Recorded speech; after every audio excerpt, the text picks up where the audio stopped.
Bismillahirrahmanirrahim. So I want to quickly review some of the major points we discussed in the previous session, session 1. When we approach any topic, we first need to step back and think about what's the correct way to approach the topic and what are the tools that we need to use to study that topic. So before jumping into the topic of Imamah, we'll review the two main tools relevant to the topic, the intellect and transmitted sources, which include the Quran, the Ahadith, as well as authentic history. The intellect is a valid tool for acquiring knowledge. No one denies that. But does the intellect have any role to play in Islam when we have the Word of God to refer to? Well, the intellect maintains its value as a tool for acquiring knowledge, but with the following points in mind. When we talk of intellect, we mean using the intellect in its own domain, in a way we get conclusive and definite information, not conjectures.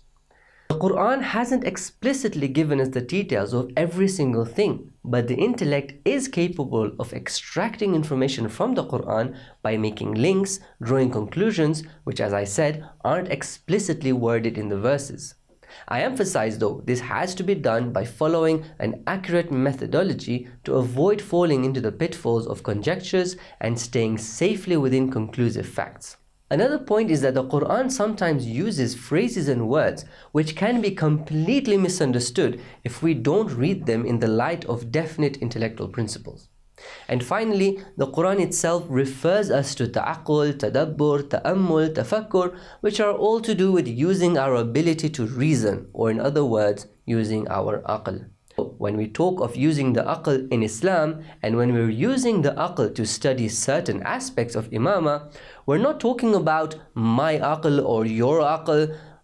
We're talking about the certain and qat'i aspect of the aql, which is universal. The second tool to study Imamah are the transmitted sources. The important thing to note about transmitted sources is that they are textual sources, and getting our knowledge from them requires a person to know how to go about dealing with text. You see, communication through words is all about conveying what we have in our minds, because usually we can't read minds and send information directly. So we use language, words, either spoken or written. So by writing, an author is taking concepts in his mind and binding them to words, so that when the reader reads these words, he can unravel those meanings and capture in his own mind what the author was intending. We normally do this whole process subconsciously, and in casual daily communication, we get by without paying much attention to the process.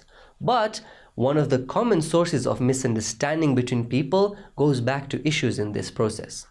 The Quran being a text, the same principle applies to it as it does to other texts. The thing about the Quran is that it is sent by Allah, the All-Knowing, and includes vast and deep knowledge captured by those limited number of words and sentences. Now, in order to make sure we understand what Allah really intended in each and every verse, we have no choice but to pay attention to certain principles. Now, out of the many principles out there, here are three very important ones. Number one, understanding verses in light of established foundations. Number two, developing a holistic and complete understanding of the entire text. And number three, looking at the historical context where relevant.